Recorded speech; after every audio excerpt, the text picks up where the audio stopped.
అందరూ ఎలా ఉన్నారు? బాగున్నారా? నేనైతే ఉదయాన్నే టిఫిన్ వచ్చేసి పూరీ చేసుకుంటున్నాను అనమాట. పూరీ అయితే రెగ్యులర్గా ఏం తినం మేము. ఎప్పుడైనా తినాలనిపించినప్పుడు కర్రీ చేసుకుని మాత్రమే తింటాను. ఇలా పూరీలోకి అయితే శనగపిండి కూర చాలా బాగుంటుంది. నేనైతే అదే చేస్తాను. మా పిల్లలకు వచ్చేసరికి అది ఉంటేనే తింటారు పూరీలు అయితే, లేకపోతే అస్సలు నోట్లో కూడా పెట్టుకోరు వాటిని. ఇంకా సర్లే అని చెప్పేసి కర్రీ అయితే చేసేసి నేను ఒక్కొక్కటిగా పూరీ అయితే వేసుకుంటున్నాను. పూరీ వేసాను, టీ పెట్టేశాను. ఇంకా టీ కూడా మా తాతయ్య తాగేశారు. టిఫిన్ అయితే చేసేసారు. లాస్ట్కి ఇంకా పిల్లలు మేమున్నాము. ఇంకా మా కోసం పిల్లల కోసం అయితే టిఫిన్ అయితే అవుతూ ఉంది.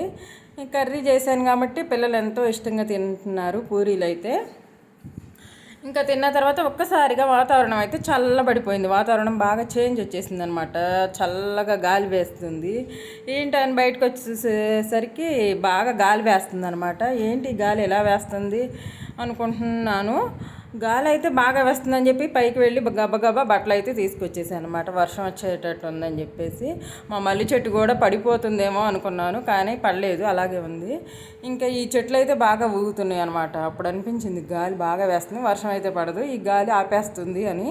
సరే వర్షం పడలేదు అనుకునేసరికి ఇంకా పెదనాన్న వాళ్ళ చెట్టు, నాన్న వాళ్ళ చెట్టు కాయలు అయితే మామిడికాయలు మొత్తం రాలిపోయినాయి. అంటే తీసుకొచ్చేసి నాకు ఇచ్చారు. నేనేం చేయను, ఆ కాయలు అస్సలు సైజులు భారీగా ఉన్నాయండి. కాయలు అయితే ప్రాణం సూరుమంది అనమాట. ఆ కాయలన్నీ గాలికి దెబ్బకి మొత్తం రాలిపోయేసరికి అయ్యో గాలి వేయకుండా ఉంటే బాగుండేది, కాయలేంటి చక్కగా పక్వానికి వచ్చేదాకా ఉండేవి అనుకున్నాను. చూడండి ఎలా అయిపోయినాయి, నల్లగా అసలు చిన్న చిన్న పిందెలు. అసలు అవైతే కొన్ని అయితే తీయగా ఉన్నాయి, కొన్ని అయితే అంతకు పుల్లగా కూడా ఏమీ లేవు. పుల్లగా ఉంటే అన్న పచ్చడి పట్టుకోవచ్చు, పుల్లగా కూడా ఏమీ లేవు, తీగా ఉన్నాయి. ఇంకా మేమైతే ఇలా కోసుకుని ఉప్పు కారం పెట్టేసి వాటికి ముక్కలుగా కట్ చేసి తింటున్నాం అనమాట. ఇలా అయితే బాగుంటాయి అని చెప్పేసి.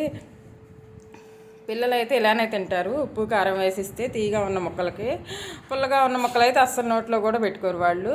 సర్లే అని చెప్పేసి నేను ముక్కలు కట్ చేసి వాళ్ళకి ఇలా షేపులుగా కట్ చేసి ఇస్తే తిన్నారనమాట. ఇంకా మా డాడీ వచ్చేసి మ్యాంగోస్ ముగ్గినకాయలు తీసుకొచ్చారనమాట. నాకెంతో ఇష్టం అని చెప్తా కదా, ముగ్గినకాయలు అంటే నాకు చాలా ఇష్టం. మ్యాంగోస్ ప్రతిరోజు ఉండాల్సిందే నాకు పెరుగన్నంలోకి. అవి తింటేనే నాకు అన్నం తిన్నట్టు ఉంటుంది సమ్మర్లో మాత్రం. ఇంకా నేనైతే కర్రీ చేస్తున్నాను. ములక్కాయలు ఎవరు తీసుకొచ్చినా ఇస్తున్నారు, తీసుకొస్తూనే ఉన్నారు. నేను కర్రీ అయితే ఏదో ఒక విధంగా చేస్తూనే ఉన్నానని చెప్పాను కదా. ఇంకా దోసకాయ, ములక్కాయ, టమోటా కర్రీ అయితే చేశాను నేను. సాయంత్రం ఈవినింగ్ స్నాక్స్ వచ్చేసరికి ఏదో ఒకటి చేయమని చెప్పారు. ఏం చేయాలా అని ఆలోచిస్తే మసాలా వడ గుర్తుకొచ్చింది. సర్లే అని చెప్పి పచ్చెనగపప్పు నానబెట్టేసేసి ఉల్లిపాయలు, పచ్చిమిరపకాయలు మిక్సీ వేసి పట్టేశాను అనమాట. మిక్సీ వేసి ఇలా మెత్తగా పట్టుకున్న పేస్ట్ని మనం కొంచెం అల్లం పేస్ట్ కూడా కలుపుకోవాలి. ఇందులో కలుపుకుని కరివేపాకు, కొత్తిమీర వేస్తే చాలా టేస్టీగా ఉండే మసాలా వడలు అయితే రెడీగా ఉంటాయి. ఇవైతే ఎక్కువగా నూనె కూడా పీల్చవండి, మామూలు వడల్లాగా ఇవైతే నూనె పీల్చవు. నూనె చాలా తక్కువగా పడుతుంది, చాలా టేస్ట్గా కూడా ఉంటాయి అన్నమాట. మరీ అంత మిక్సీ మెత్తగా పట్టకుండా కొంచెం బరక వేస్తే క్రిస్పీగా ఉంటాయి అనమాట. క్రంచీగా ఉంటాయి తింటుంటే కనుక. వీటిల్లోకి అయితే చట్నీ ఏం అవసరం లేదు, మేమైతే వత్తనే తింటాము. ఇష్టపడే వాళ్ళు అయితే తినొచ్చు, మేమైతే చట్నీ ఏం తినలేదు, మామూలుగానే తినేశారు. ఇంకా అందరూ తినేసిన తర్వాత లాస్ట్కి నేనైతే మిగిలిపోయా ఇంకా తినడానికి.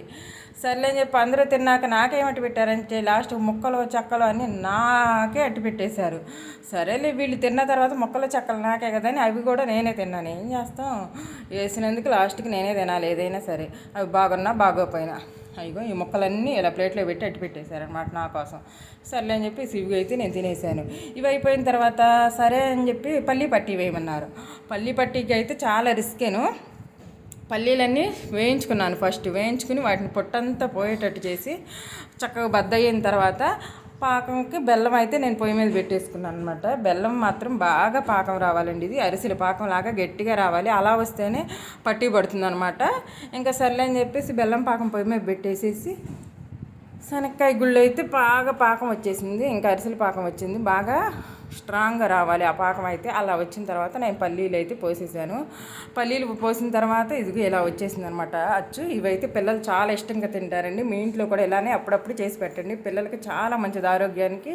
నేనైతే మా ఇంట్లో ఎప్పుడు ఇలాగే చేసుకుంటాను. వీడియో కనుక మీకు నచ్చినట్టయితే లైక్ చేయండి, షేర్ చేయండి, సబ్స్క్రైబ్ చేయండి.